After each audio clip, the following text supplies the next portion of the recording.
Hey, Teddy K here for Best Buy Plugin, and in this video review we take a look at the Google Pixel Slate, a premium tablet running Chrome OS, and with the right accessories, something Google thinks could be a laptop replacement. If you're looking for a serious Android tablet, the Pixel Slate is kind of on that wavelength, but it's a little bit of a different device, and it's actually not the easiest to define. First, it's running on Chrome OS, so while Android apps will run on it, it's not exactly an Android experience, and because of that, there are a lot of different things that feel, well, somewhat disjointed. The Pixel Slate has 4 configurations, but I would only pay attention to the 3 that run on a Core processor. So you have the M3, Core i5, Core i7. They do range in price quite a bit, but the main thing here to focus on is not as much as the hardware, because I think the hardware is actually quite nice. It's a 12.3-inch display. It's very nice. It's fairly responsive, although that probably could be improved a little bit, but it's a nice looking device. I very much enjoyed using it, especially for consuming video and stuff like that. But I'm supposed to be using this also as a productivity device. In fact, you are. I mean, you are supposed to be using this. That's partly what Google has angled this on. Google has marketed the Pixel Slate as a product that is not just a toy, but is also a tool. In other words, you can get things done on it. So can you? Well, the Folio keyboard and the Pixelbook pen are 2 accessories that totally work with the device. They're fully compatible, but they don't come in the box with it. So you would have to spend extra to get those. On top of that, you have to also get used to Chrome OS. And now, mind you, the Pixelbook also ran Chrome OS as well, but this is slightly different. The Pixelbook to me was a laptop that could sometimes be used as a tablet. The Pixel Slate is kind of the reverse. It is a tablet that is effectively kind of trying to be a laptop when you use the Folio keyboard. The keyboard itself is totally different also than what the Pixelbook has. I mean, the Pixelbook had a fairly basic keyboard. It felt nice. It actually was a pleasure to type on, to be honest. Nice trackpad.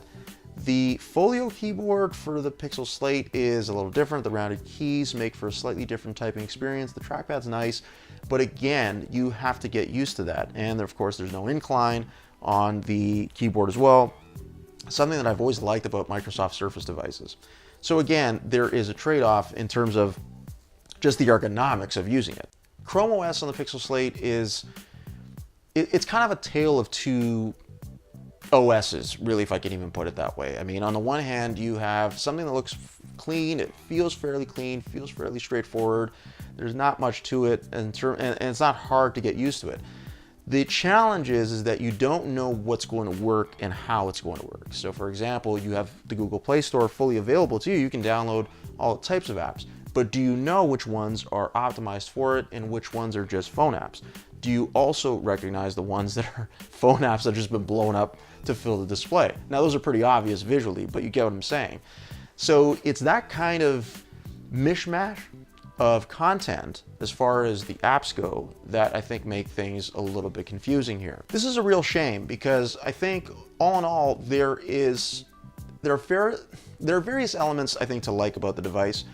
I enjoyed using it. I just don't know that I found it more productive or even more useful than the Pixelbook was. The Pixelbook to me was a laptop. Now I do a lot of writing, so for me it would make sense to have a device like that because I'm typing so much. Now if you are someone who's a little more artistic, you want something that you can draw on, something you can write on, obviously a form factor like this might be more appealing to you. But again, the software has to work for you too, so you have to know which apps are going to work and which ones will not. Google doesn't make that really easy, even through the Play Store. It will push some of the tablet apps first, but not necessarily in a way that is easy for you to discern. In my experience, there was some bugginess to the device that I just did not expect and frankly have not experienced on the Pixelbook. So I don't know that it's an OS issue or if it's something related to the way the hardware is working with the software. I don't know. But, you know, some random crashes or, you know, even with Netflix, although it's been fixed since, there was this weird thing where I'd be watching a video and then anything I'd watched recently would just sort of populate the bottom, blocking the scrubber, so I couldn't actually move forward or back if I wanted to fast forward or rewind.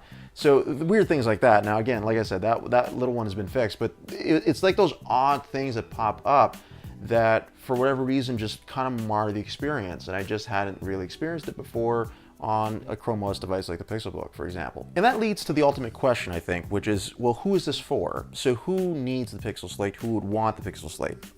Well, frankly, I think you have to want something that's like Android, something that comes from Google, something that is in a tablet form factor with or without the keyboard, depending on what you want, and of course with or without the pen if you want that too.